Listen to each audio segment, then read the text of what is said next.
Vamos ler a palavra do Senhor? Livro de Atos, capítulo 1, e versículos 1 e 2. Atos, capítulo 1, versículo 1 e 2.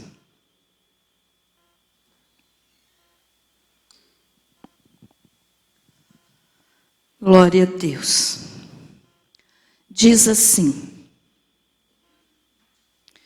escrevi o primeiro livro, ó Teófilo, relatando todas as coisas que Jesus começou a fazer e a ensinar, até o dia em que, depois de haver dado mandamentos por intermédio do Espírito Santo aos apóstolos que escolhera, foi elevado às alturas. Amém? Querido Jesus, que essa palavra seja para glorificar teu santo nome, que assim seja. Amém. Pode se assentar.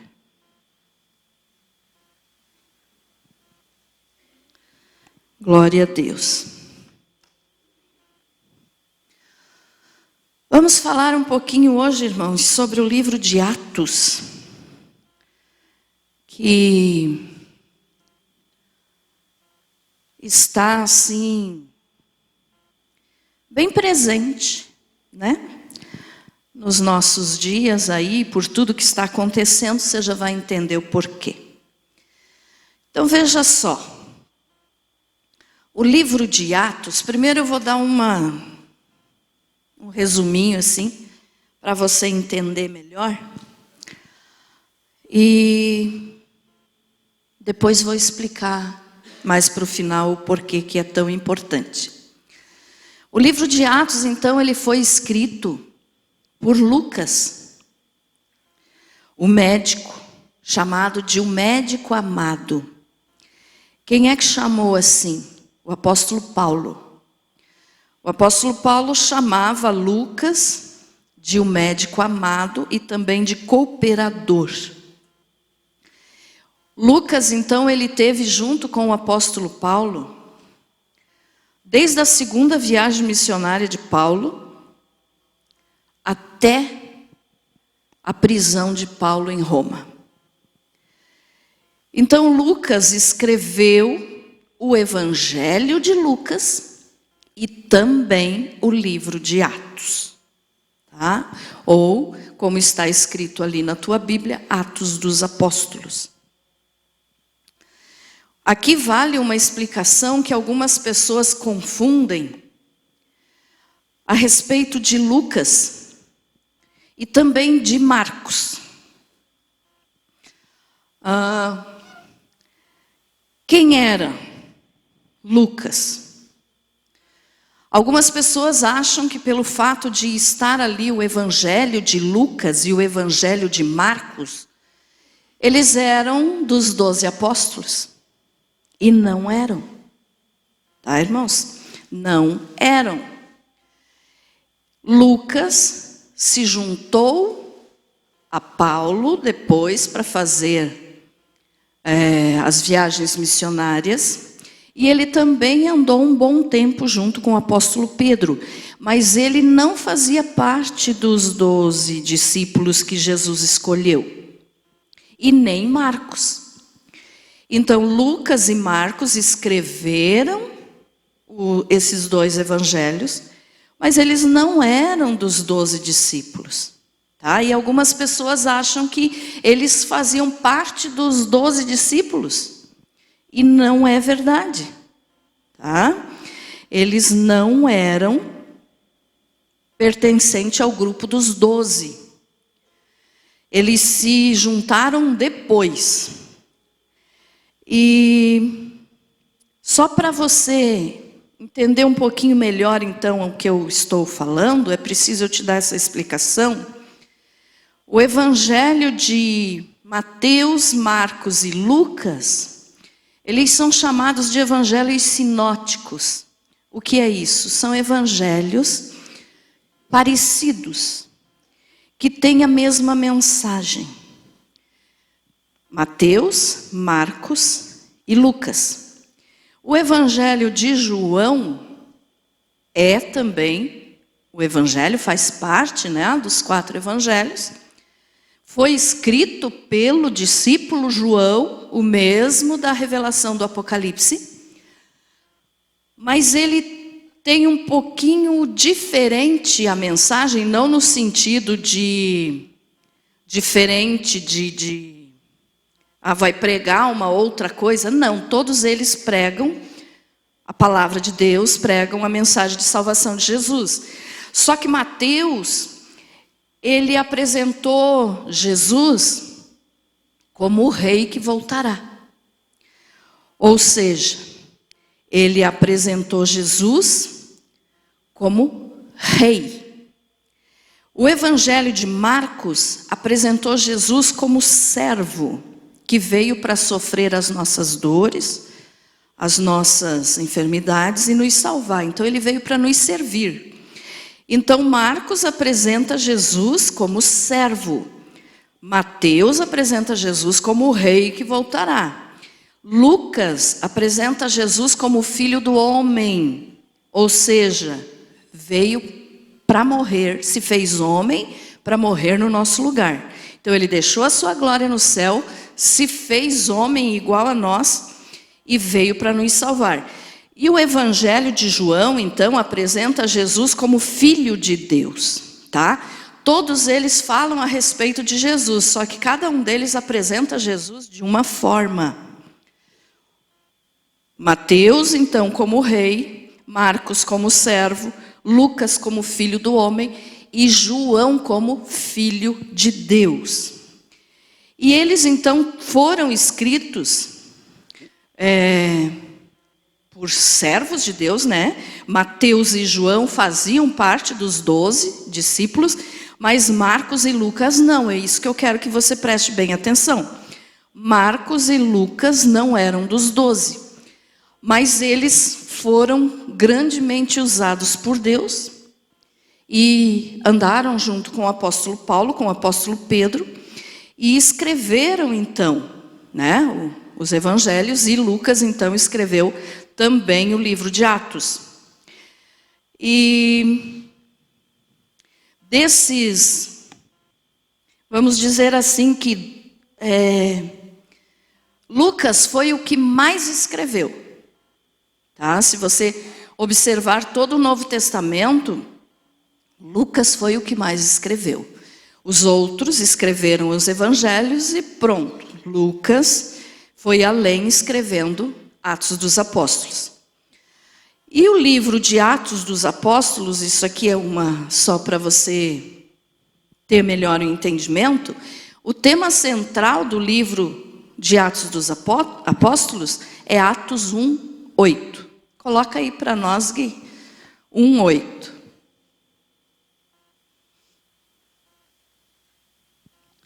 Que é esse versículo aqui, ó.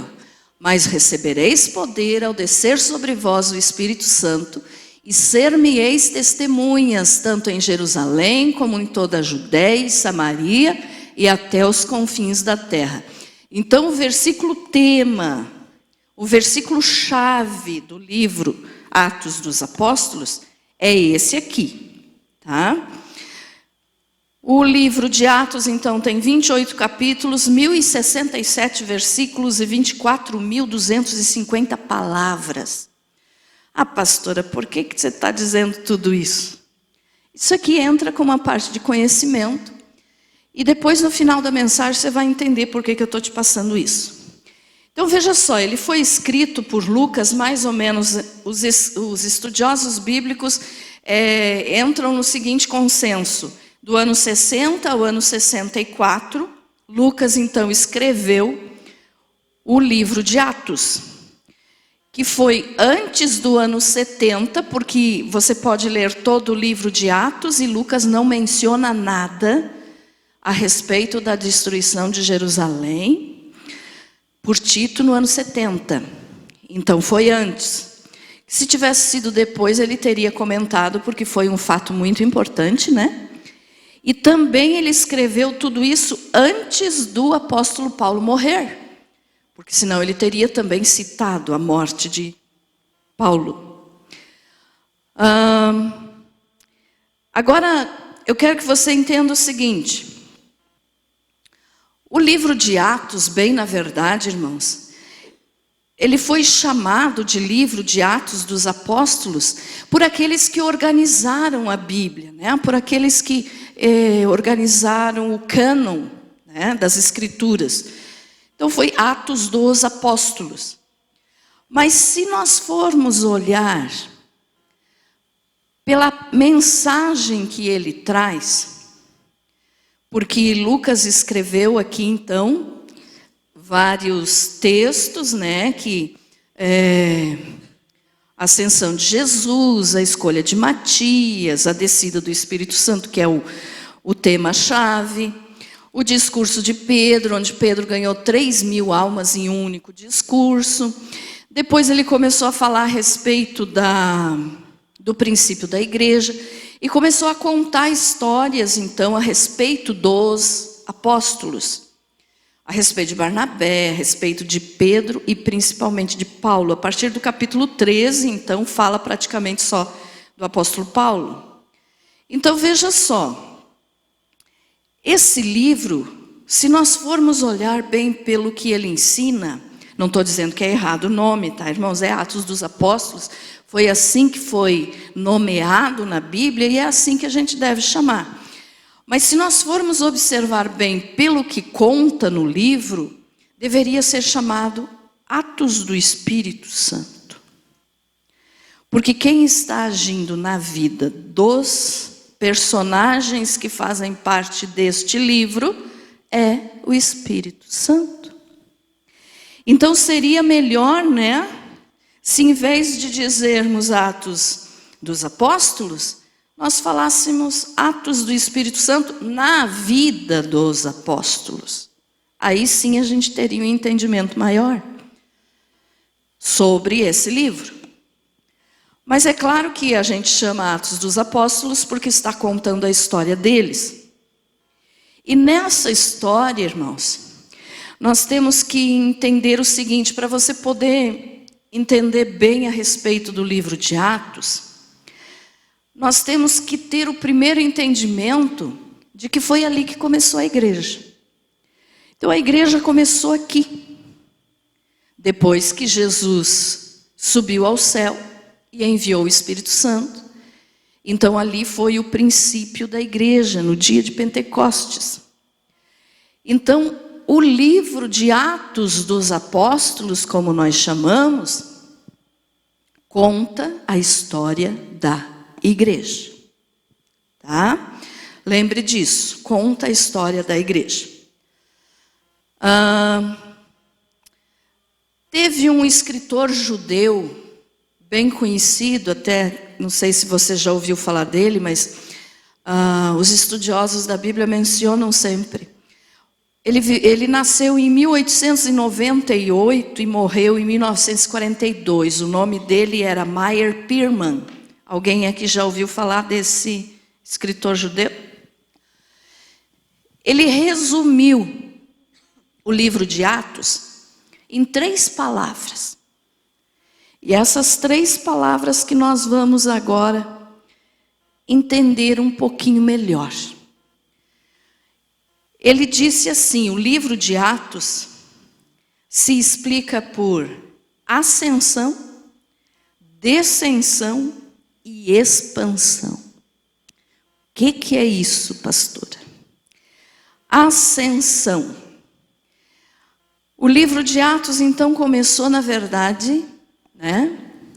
Se nós entendermos bem, a partir da ascensão do Senhor Jesus ao céu. Então, quando o Senhor Jesus subiu para o céu, ali está a chave, vamos dizer assim, do começo da igreja. Ah, pastora, mas ali Jesus subiu, ainda não tinha igreja, o Espírito Santo ainda não tinha descido. Sim, só que tem um detalhe. Se Jesus não tivesse subido, o Espírito Santo não poderia ter descido. Tá? Por quê? Olha só, a Santíssima Trindade, o Pai, o Filho e o Espírito Santo, eles têm ministérios diferentes, ou seja, cada um tem a sua função. E aqui então, nós observamos o seguinte: o Senhor Jesus veio, morreu na cruz, cumpriu o seu ministério de profeta, né?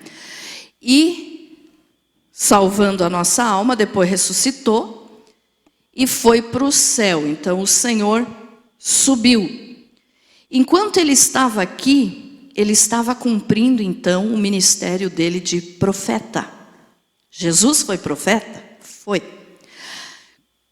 Agora, Jesus está nesse exato momento sentado à direita do Pai, no céu, cumprindo o ministério que ele tem agora, que é o ministério de sumo sacerdote, de intercessor, nosso intercessor. Jesus está diante do Pai, intercedendo por nós, né? Pedindo por nós, fazendo um papel de advogado. Vai chegar o momento em que o Senhor Jesus vai cumprir um outro ministério, que é o ministério de rei, que aí vai ser na sua segunda vinda. E aí, como rei, ele não vai mais ser advogado, aí ele vai ser juiz. Aí então a coisa pega para aqueles que rejeitarem Jesus agora como advogado, porque depois ele não vai mais defender, depois ele vai condenar, ou seja, julgar. Então ele vai julgar aqueles que o rejeitaram e quem o rejeitou então vai ser condenado. Mas então o que eu quero te explicar com isso é: Jesus tem o seu ministério e o Espírito Santo tem o ministério dele. Então, olha só, enquanto Jesus estava aqui na terra, o Espírito Santo não poderia ter vindo cumprir o ministério dele aqui. Por quê? Não significa que o Espírito Santo não estava aqui, tá, irmãos? Eu já expliquei isso em outra mensagem, como que o Espírito Santo agia no Antigo Testamento. E então o Senhor Jesus precisava subir para o Espírito Santo descer. Por quê? Porque daí, Jesus não estando mais aqui, ele disse: não vos deixarei órfãos, enviarei o Consolador. Então o Espírito Santo veio para morar em nós. Então é o ministério dele agora, morar em nós, fortalecer a igreja. Amém? Então por isso, Deus é tão organizado, irmãos, que vocês não podem pensar às vezes como isso funciona. Deus é muito organizado. Então tudo tem o seu horário, sua hora certa, seu momento exato, assim como vai ter e tem, e Deus sabe a hora que vai acontecer o arrebatamento. Nós só temos que ter paciência de esperar se cumprir, mas já está lá marcadinho. Quando chegar o momento, Deus diz: é agora, e Jesus vem nos buscar. Então Deus é muito organizado. Então Jesus precisava subir para o Espírito Santo vir morar conosco. Então veja só, esse escritor então falou que o livro de Atos se resume nessas três palavras: ascensão, quer dizer, Jesus morreu, ressuscitou e depois subiu. Então ascensão é a subida de Jesus para o céu. Primeira parte do Atos dos Apóstolos. Descensão, a descida do Espírito Santo. Tá? Então, a partir do dia de Pentecostes, quando o Espírito Santo desceu, porque Jesus disse: eu não vos deixarei órfãos, mandarei o Espírito Santo para ficar convosco, né? E o mais importante é que o Espírito Santo não está só agindo por aí, não, ele mora em quem aceitou Jesus, né? Então o Espírito Santo desceu para morar conosco, e ele vai morar conosco até nos levar para Jesus. Então olha só, o Espírito Santo desceu e ele vai subir novamente quando nós subirmos junto. Por quê? Porque é o Espírito Santo quem cuida de nós, a igreja. Então, a igreja começou no dia de Pentecostes, tá? E aí esse escritor também falou de expansão. Expansão do quê? Justamente disso, a igreja.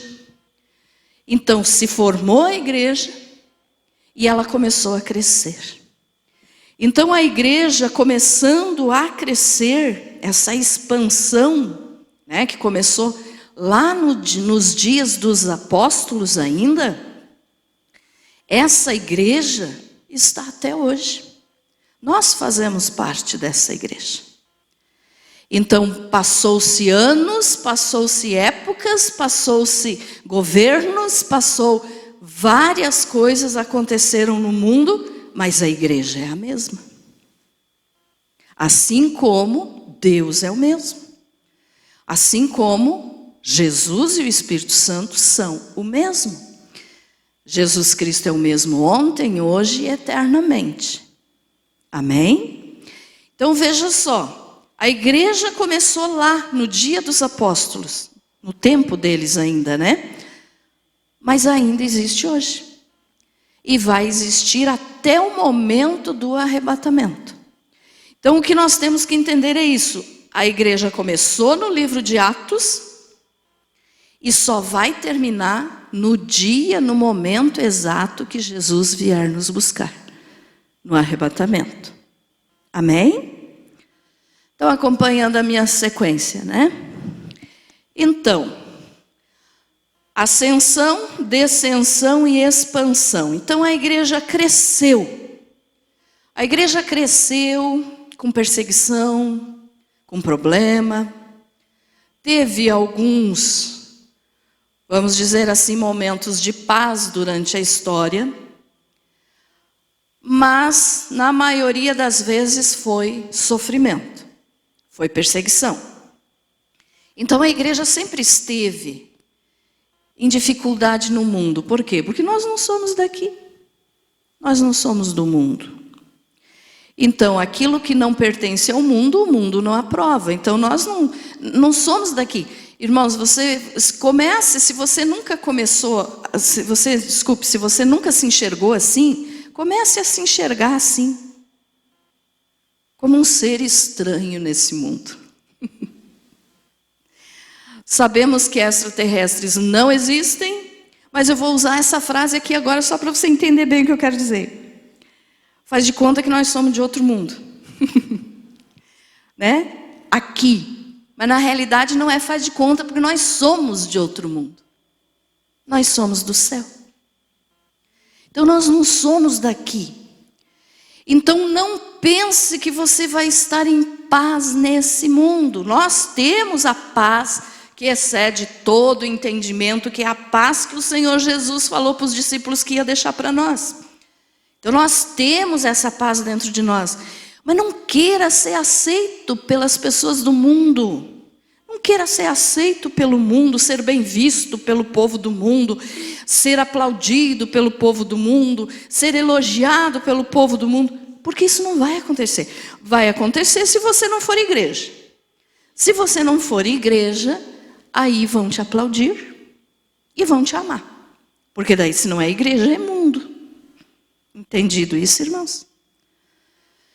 Então não espere ser aceito pelo mundo. A igreja nunca foi bem aceita e não vai ser. Porque senão a palavra de Deus não se cumpre. E ela se cumpre, e nós sabemos que nada na Bíblia vai deixar de se cumprir. E o Senhor Jesus disse que não ameis o mundo, nem as coisas que há no mundo, porque o que ama o mundo e se faz amigo do mundo é inimigo de Deus. Então, o que é melhor? Ser amigo de Deus? Com certeza, né? Ser amigo do mundo não é nada bom. Porque quem é amigo do mundo é inimigo de Deus. Então, não se entristeça quando você for humilhado, envergonhado, te chamarem de crente doido, te chamarem de Bíblia, de fanático, dê graças a Deus. Porque assim é um sinal que você realmente não pertence ao mundo. Amém? Então nós temos que ser assim, irmãos. Nós andamos na contramão do mundo. Se você está andando na mão do mundo, cuidado, tem coisa errada na tua fé. Então nós somos assim. E em todo o decorrer da história da igreja, a igreja foi perseguida. Tá? Mas o detalhe é que no meio da perseguição a igreja cresceu. Quando dava um tempo de alívio, assim, que trocava de imperador, né, lá em Roma, e teve alguns que decidiram não perseguir a igreja não deixava de crescer, mas nunca crescia como crescia quando estava sendo perseguida. Então a perseguição é muito importante para que a gente possa entender que é através da perseguição, ou seja, da dificuldade, dos problemas, que nós nos firmamos mais no Senhor Jesus. Amém? Então não reclame. Por quê? Porque nós não somos daqui. E graças a Deus que nós não somos daqui. Eu tenho visto muitos ditos cristãos, né, na internet aí, falando umas bobagens muito grandes, mas que dizem porque tem que nos aceitar. Não tem que nada. Se eles aceitarem a igreja, nós temos frito. Tá, irmãos? A igreja não foi para ser feita amiguinha do mundo. Então não se considere assim. Dê graças a Deus quando você for perseguido pelo nome de Jesus. Então a igreja sempre cresceu, né, na perseguição. E um detalhe que nós observamos no livro de Atos dos Apóstolos, porque assim, ó, tem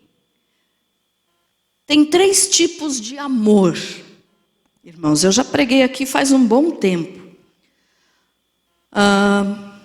Existe o amor eros, que é aquele amor de interesse pessoal. Tá? A pessoa às vezes vem para a igreja no amor eros e diz assim: eu vou ver o que é que Deus pode fazer por mim. Esse é interesse. Existe o amor fileu. A pronúncia é meio estranha porque é grego, né? Que é o amor da amizade. Amor entre pessoas, né, que se gostam, que se conversam. Mas existe o amor ágape. Eu não vou estar explicando detalhadamente cada um, estou falando só um pouquinho. Quem sabe eu possa voltar a pregar sobre esse assunto. Mas o amor ágape é o amor espiritual. O que é esse amor ágape? É aquele amor que nos faz morrer por quem nós amamos. Então, em todo o livro de Atos, nós podemos observar que desde esse versículo aqui, ó, que Lucas escreveu, que nós lemos: escrevi o primeiro livro, ó Teófilo, aqui era Lucas contando para Teófilo, né, relatando todas as coisas que Jesus começou a fazer e a ensinar, até o dia em que, depois de haver dado mandamentos por intermédio do Espírito Santo aos apóstolos que escolhera, foi elevado às alturas. Então, desde o início de Atos até o seu final, olhe bem, eu estou dizendo assim, final, mas não conclusão, tá? Então, até o final do livro de Atos, diz o seguinte, no último versículo, capítulo 28, versículo 30 e 31. Por 2 anos permaneceu Paulo na sua própria casa, que alugara, onde recebia todos que o procuravam, pregando o reino de Deus e com toda a intrepidez, sem impedimento algum, ensinava as coisas referentes ao Senhor Jesus Cristo. Então o livro de Atos termina assim. Esse término aqui na Bíblia. Mas não é uma conclusão, e eu já vou falar o porquê, mas só para você entender. Então, desde o primeiro versículo até esse último aqui, em todas as histórias que Lucas contou, a gente observa o amor das pessoas que fizeram a história aqui nessa época. Quem eram eles? Paulo, Pedro, morreram por amor a Jesus. Estevão, né? Estevão foi o primeiro mártir da igreja, ou seja, depois da igreja, que a igreja nasceu, então que a igreja foi formada, Estevão foi o primeiro mártir, ou seja, morreu pelo nome de Jesus. Então é por amor.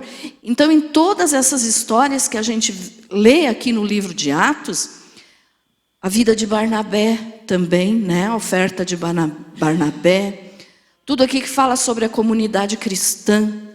Então tudo isso aqui a gente enxerga esse amor verdadeiro chamado de amor ágape, que é o amor espiritual, ou seja, que é aquele amor que você morre por quem você ama. Amor verdadeiro, não é aquele amor de namoradinho, não é aquele amor de marido, mulher, não é esse tipo de amor nem de amizade, é amor que morre porque ama tal pessoa, né? E como eu falo sempre, o amor, nesse exemplo aqui eu posso citar um amor de mãe por um filho, ou o amor de um pai por um filho, né? Entra aqui também, quer dizer, eu acredito que se você precisar, você morre por um filho teu, né? Então esse é um amor verdadeiro. E aqui então no livro de Atos, a gente enxerga o amor que a igreja tinha pelo nome de Jesus. Um amor verdadeiro. Aquele amor que diz, eu não importo. O que importa é Jesus. Se for preciso, eu morro por Jesus. Então esse é o amor verdadeiro. É o amor de Deus que enviou Jesus para nos salvar. É o amor de Jesus que morreu na cruz por nós. E é o amor que nós temos que ter por Jesus. Então em todo o livro de Atos a gente vê esse amor, né, que não é amor de interesse pessoal. Quando teve aqui uma situação de interesse pessoal, o que é que aconteceu ali na história de Ananias e Safira? Morreram. Morreram. Porque era interesse pessoal. Não era amor verdadeiro. Então o que acontece? A igreja em toda a sua trajetória, em toda a época da igreja, em todas as épocas, teve pessoas que amaram verdadeiramente o nome de Deus a ponto de morrer e não negar a sua fé. Agora nós podemos olhar para dentro de nós mesmos, né? Essa pergunta eu sempre falo e sempre faço para você. Você morre hoje por Jesus?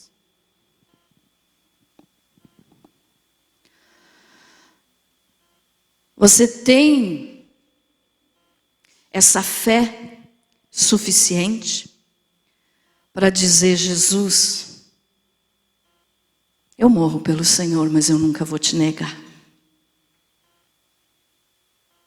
Quantos irmãos? Aquele exemplo que eu sempre falo também quando falo a respeito disso. Se entrasse alguém aqui agora com uma metralhadora na mão e dissesse, quem não negar Jesus vai morrer. Quem saía correndo e quem dizia, pode me matar? Ah, pastora, mas isso nunca vai acontecer. Será? Aqui não está acontecendo, em outros países já está e faz ó. E muitos têm morrido e graças a Deus testemunharam de Jesus. Mas o brasileiro vive assim, parece que numa zona de conforto e diz, não, isso é só para lá, longe daqui. Não é não. Pode chegar esse momento. E aí? Eu gosto da frase e sempre gosto de usar essa frase que um dos mártires da igreja primitiva usou.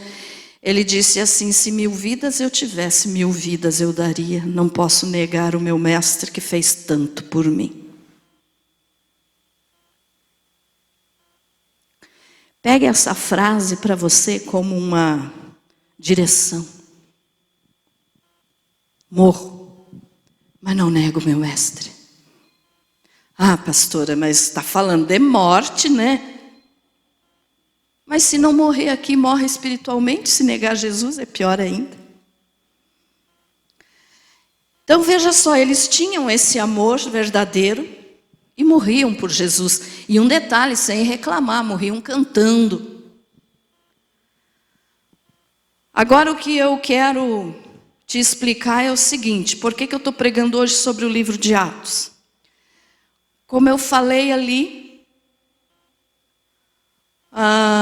o livro de Atos não foi concluído, né? Nós lemos ali o último versículo do livro de Atos, mas ele não tem a conclusão, ou seja, a doxologia final, aquele final que tem em todos os outros livros da Bíblia, não tem aqui.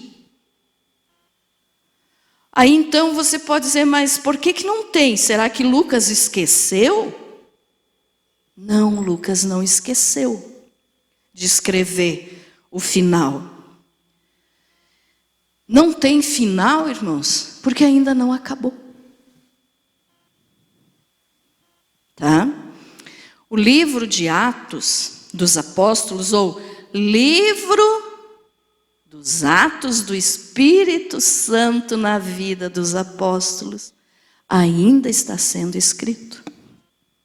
Aonde? No céu. Eu imagino, né? Isso é a imaginação da minha cabeça aqui, tão fértil às vezes.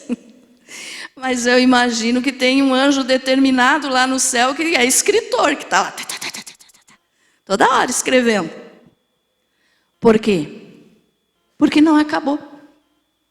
A igreja não acabou. Então o livro que conta a história da igreja também não podia acabar. Ah, pastora, mas isso é imaginar demais. Não. O livro de Atos só vai encerrar no momento do arrebatamento. Por quê? Porque é no momento do arrebatamento que vai terminar o período da igreja aqui no mundo. Então daí sim, acredito que Deus na glória vai estar encerrando essa história sobre a igreja, sobre nós. Agora imagine assim, se não acabou, o que estão escrevendo lá? O que o anjo está escrevendo? Imagine, em todo o mundo, a história da igreja, em todas as épocas. Então, esse anjo tem trabalhado bastante. Ele deve de ter uns 500 ajudantes. Estou brincando, né, irmãos? Mas está sendo escrito. Aí eu digo assim, o que estão escrevendo sobre nós?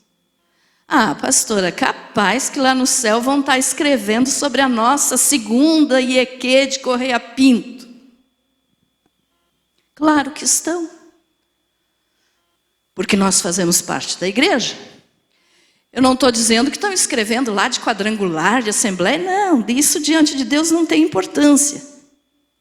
Mas está sendo escrita a história da igreja noiva de Jesus. E nós fazemos parte dessa igreja. Nós somos a noiva de Jesus. Amém? Então está sendo escrito a nossa história.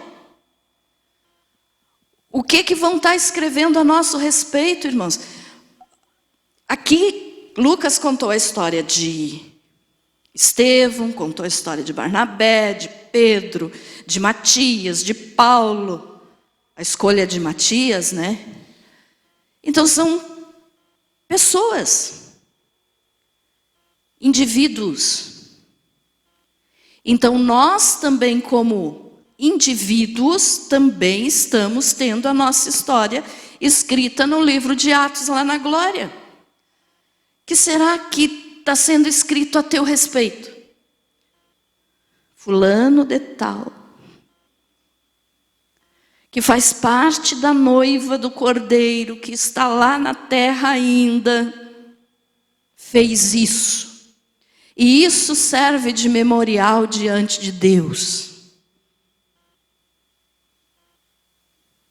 O que será? Pense agora, o que é que Deus escreveu a teu respeito? O que Deus está escrevendo a meu respeito? vamos dizer assim, sei lá, vou citar um exemplo aqui, né? Jacira.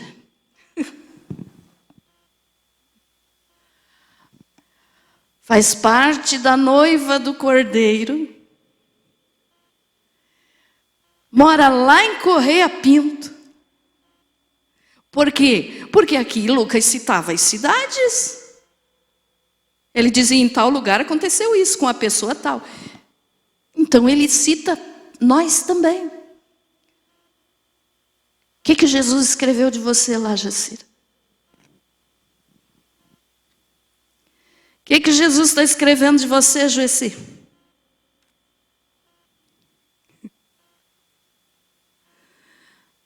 Ah, pastora, não é assim a palavra de Deus. É assim. Porque faz parte do livro da igreja. E nós somos igreja, então está sendo escrito. Agora tem um detalhe, meus amados. Aqui conta a história bonita dos apóstolos, tudo que eles sofreram e que eles não negaram Jesus.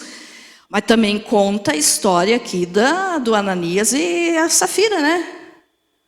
Então aquilo que a gente fizer de errado também vai ser anotado, se nós não nos arrependermos e pedirmos perdão. Por isso a importância do arrependimento. Porque senão vai ser registrado. E aí? Então tudo que nós fizermos aqui está sendo registrado ainda. Então por isso não tem final no livro de Atos. Ainda vai finalizar no momento do arrebatamento. Então nós fazemos parte dessa história. Então se esforce para que você participe dessa história de uma maneira agradável a Deus. De uma maneira que possa glorificar o nome de Jesus. Ah, pastora, mas depois do arrebatamento ninguém mais vai precisar ler a Bíblia, então por que vão ler a história de Atos?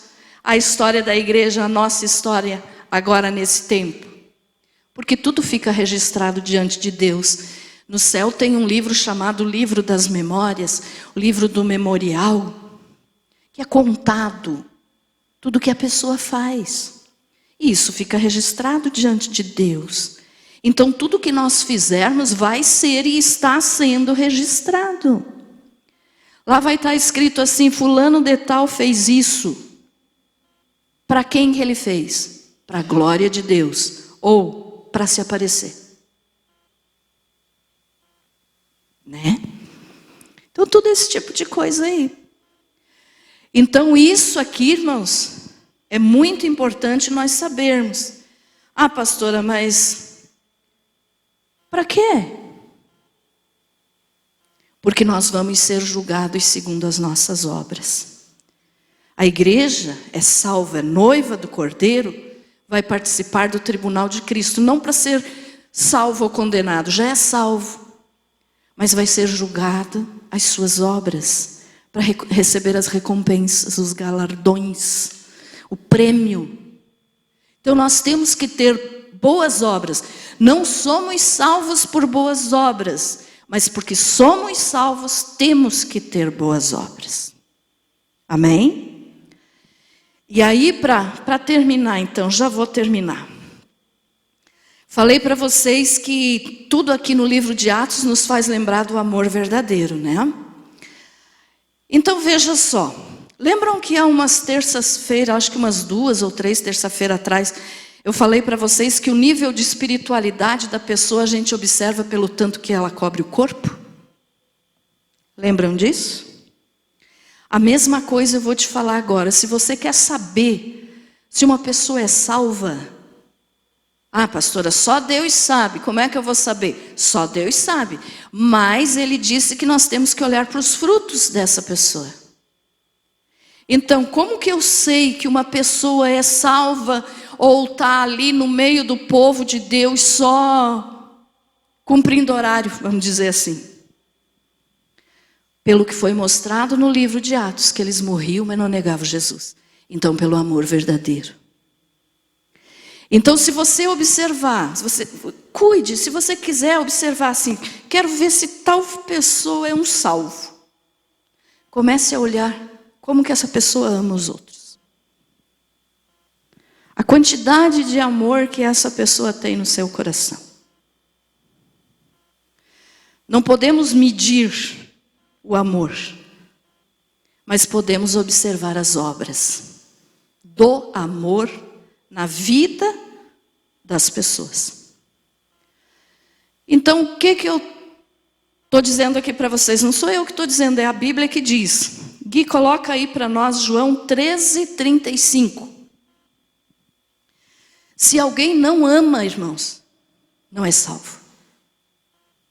Tá? Lembre bem disso aqui. Pastora, você não pode julgar, não sou eu que estou julgando. É a palavra de Deus, é Jesus que está falando. Se alguém não ama, não é salvo. Olha o que Jesus falou. Nisto conhecerão todos que sois meus discípulos, se tiverdes amor uns aos outros. Como que alguém pode dizer que é um salvo, que é um cristão, se não ama o seu próximo? E esse próximo não é só o que está bem próximo. Mas são todos. Aquele que tem o coração, que foi cheio do Espírito Santo, ele transmite amor. E esse amor, eu também gosto de usar a frase que diz assim: você só pode dar o que você tem. Aquilo que você não tem, você não pode dar. Se eu tenho essa água aqui, alguém chegar para mim e dizer, me dá um gole d'água, pode pegar. Mas se a garrafinha estiver vazia, que água que eu vou dar para quem me pedir? Então eu só posso dar aquilo que eu tenho. Eu só posso dar amor se eu tiver amor. Então, se a pessoa transmite só ódio, raiva, rancor, cara feia, mau humor, onde é que está Jesus nessa história? Agora tem um detalhe, por favor, não me compreendam mal. Tem momentos na vida com determinadas pessoas que você tem que manter uma palavra firme, muitas vezes, por um limite. Não estou falando disso. Mas estou falando que aquela pessoa que ama a Jesus vai transmitir amor para os outros. E isso aqui vai estar sendo escrito no livro que ainda não terminou. Então, se você ama, vai estar a tua história ali, como a história de Barnabé. Barnabé era considerado um homem amoroso. Um homem que tinha, como é que eu vou dizer? Ele sabia tratar os outros. Barnabé, que andou muito junto com Paulo. Então, irmãos, o livro de Atos está sendo escrito ainda. O que está sendo escrito a teu favor ou contra você? Está sendo colocado lá, fulano de tal é uma bomba nuclear. Ou fulano de tal é cheio do Espírito Santo, então sabe amar o seu irmão. Você só pode dar o que você tem. Se você tem Jesus, você tem amor. E olhe bem o que Jesus disse: nisto conhecerão todos que sois meus discípulos, se tiver de amor uns aos outros. Para ser discípulo de Jesus, tem que ser parecido com Jesus. Jesus amou até quem estava pregando ele na cruz. Se tiver desamor uns aos outros. É claro que eu tenho aqui as ressalvas que eu estou dizendo. Até pelo testemunho do nome de Jesus, tem certas situações na vida que você tem que se impor, né? E dizer, não, isso eu não concordo, isso eu não quero, isso eu não... Mas com amor. O amor é necessário, porque senão nós não vamos ser chamados de discípulos de Jesus. Então, você quer saber se uma pessoa é salva? Olhe para a vida dela, se ela é uma pessoa amorosa. Agora eu não estou falando de amorosa no sentido de viver melando lá. Oh, meu queridinho, lindo, amado. Não é isso, irmãos. O amor muitas vezes precisa falar duro. O amor muitas vezes precisa ser até grosseiro. Mas por amor. Não para desejar o mal. Ficou entendido isso?